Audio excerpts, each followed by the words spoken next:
السلام علیکم ورحمۃ اللہ وبرکاتہ۔ مجھے آج آٹو رکشہ پر سفر کرنے کا اتفاق ہوا۔ جب میں آٹو میں بیٹھا تو دیکھا کہ ڈرائیور کی گود میں ایک چھوٹی سی بچی بیٹھی ہوئی ہے۔ پہلے تو میں سمجھا کہ شاید بچی نے آج ضد کی ہوگی کہ ابو میں بھی ساتھ جاؤں گی، یا پھر اس کا باپ رکشہ چلانے سے پہلے اسے اتار دے گا۔ مگر جب رکشہ چلا تو دیکھا کہ وہ بچی ریس دے رہی ہے اور اس کا باپ دوسری طرف سے اسٹیئرنگ پکڑ کر اسے کچھ بتا رہا ہے۔ میں راستے میں یہ سب کچھ دیکھتا رہا اور سنتا رہا۔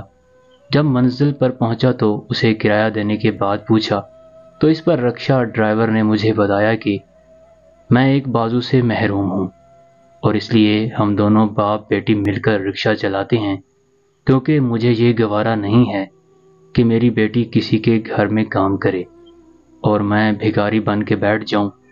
بچی کو تعلیم بھی دلوا رہا ہوں اور گھر کا نظام بھی چل رہا ہے، اور خدا کی ذات کا شکر ادا کرتا ہوں کہ خوش باش زندگی بسر ہو رہی ہے۔ یہ سب جان کر بہت خوشی ہوئی اور ساتھ دل میں خوف خدا بھی پیدا ہوا کہ ہم صحت مند ہونے کے باوجود خدا کی ذات کا شکر ادا نہیں کرتے جتنا یہ معذور شخص کر رہا ہے۔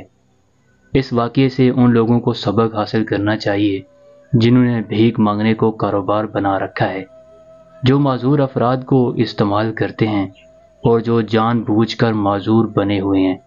اللہ تعالیٰ سب کو ہدایت دے، آمین۔